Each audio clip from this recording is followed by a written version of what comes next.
2. mája sa konala ceremónia 50. výročia dievčenského volejbalového klubu na základnej škole Pohraničná, kde sa stretli hráči viacerých generácií, priatelia a tréner klubu Ondrej Óvári.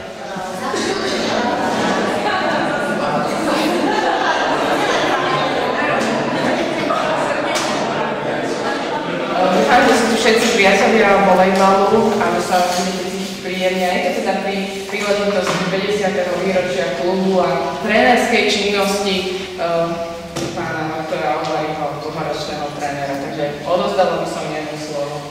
Ďakujem pekne, to je asi najmilšia moja povinnosť, to mám najradšej. Isté, 1965, neviem, čo vám hovorí, okrem po vojne, ale vtedy som nastúpil aj ja sem do školy.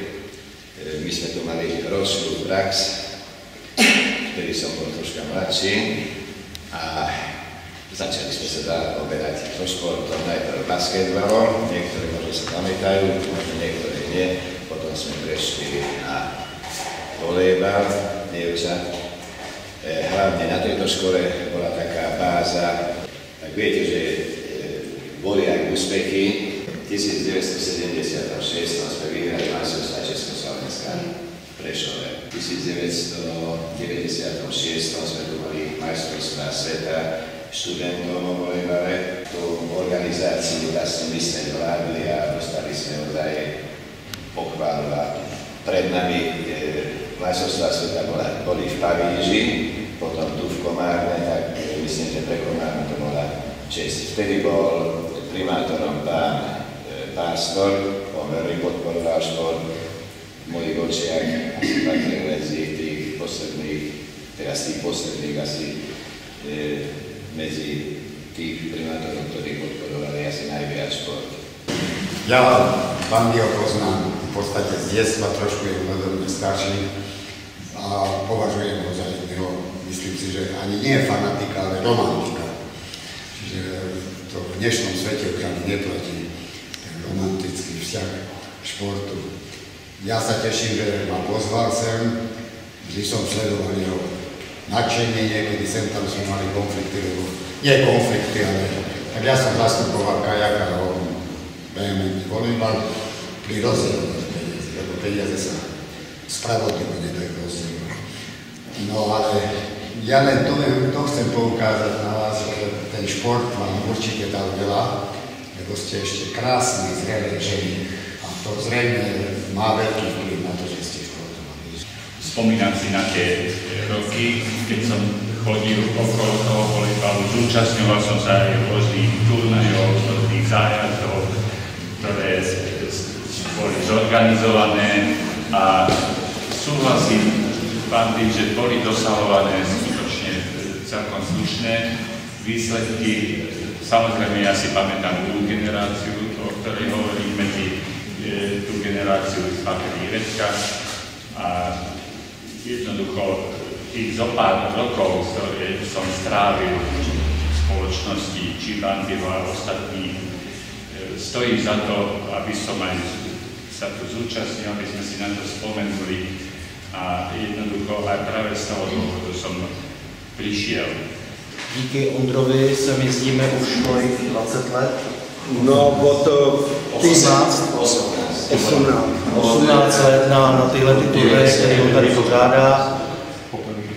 Samozřejmě chceme poděkovat především tobě, protože víme všichni, že to je 99% tvoje zásluha a veškerý ty starosti, který máš s tím, tak máš hlavně ty tady někde na těch zádech. Takže děkujeme a držíme palce do dalších let a najdeš někoho, kdo bude tvým pokračovatelem. Tak prvom rade ďakujem za to, že si nás vychovával. Vychoval z nás aj veľa reprezentantiek, šikovných volejbalistov, ktorí dosiahli na majstrovstvách Československa, jak si spomínam, tie pekné výsledky a ďakujeme, že ten šport Komárne ešte žije a že sa tomu venuješ, lebo to všetko, že príde od nás, prosím, takúto kyticu všetko.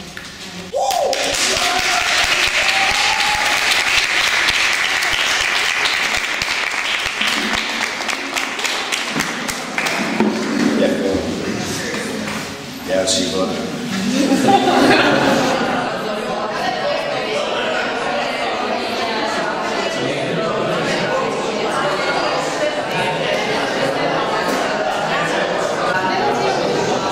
Ceremónia mala veľmi príjemnú atmosféru. Stretli sa aj hráči, ktorí sa už veľa rokov nevideli.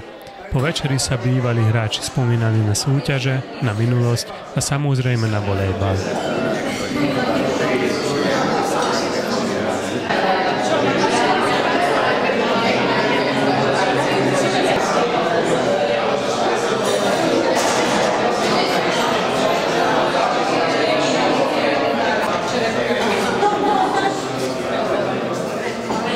Spomienky máme, že sme chodili na sústredenia do Vyhní, už v dnešnej dobe sú veľmi propagované a vtedy to bola taká zabudnutá oblasť, veľmi krásna a tam sme mali antukové ihriska a tam sme tvrdo trénovali, lebo kopce tu nie sú a tam sme museli šlapať do kopca a z kopca a tak sme získali takú kondičku. Kapitánkynou úlohou je hlavne držať mužstvo pokope. Takisto motivovať dievčatá, pokiaľ tá hra nie je tak, ako by sme si predstavovali.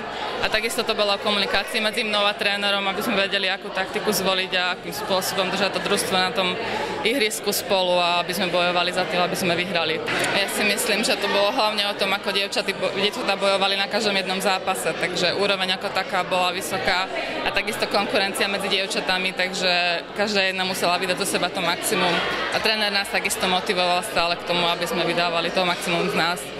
Takže myslím si, že bolo hlavne o psychike a o tom, že dievčatá mali natrénované hodiny, takže myslím si, že mi to dalo veľmi veľa do života, čo sa týka aj bojovnosti, aj toho, že sa netreba vzdávať, takže veľmi veľké ďakujem. Spomienky sú veľmi dobré, ja som začala s volejbalom troška neskôr, lebo som vystriedala troška viac športov predtým, ale som vedela, že chcem skončiť pri volejbale a začala som hrať v 7. ročníku na základnej škole a hrala som prakticky až aj na vysokej škole.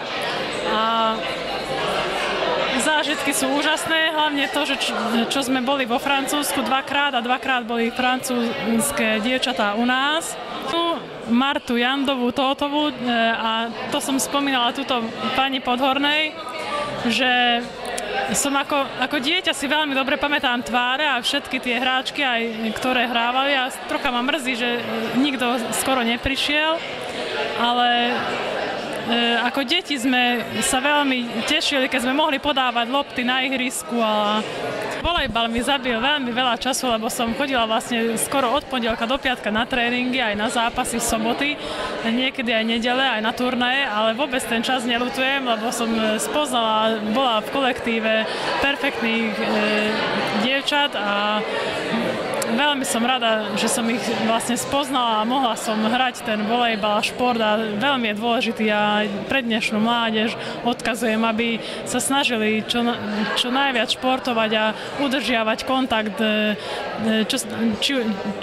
či už aj v kolektívnom alebo aj v individuálnom športe. No tak naše vzpomínky, jak jich říkal Bandy, tak s Kraupama Komárno to drží od roku 97. Děkuju za nápovědu. Takže to je, jestli se nepletu, kolik, 18 let. Sem jezdíme, dá se říct, pravidelně každým rokem. Jo, takže naše vzpomínky samozřejmě jsou jenom ty hezký, jinak bychom sem asi nejezdili. A určitě rád vzpomínám na první vůbec střetnutí tady v Komárně, když jsme přijeli a já jsem se šel podívat do tělocvičny a říkám, no nazdar, budeme byti. Jo, protože tam vysoký holky z Nových Zámků, komárenský, velmi pohyblivý.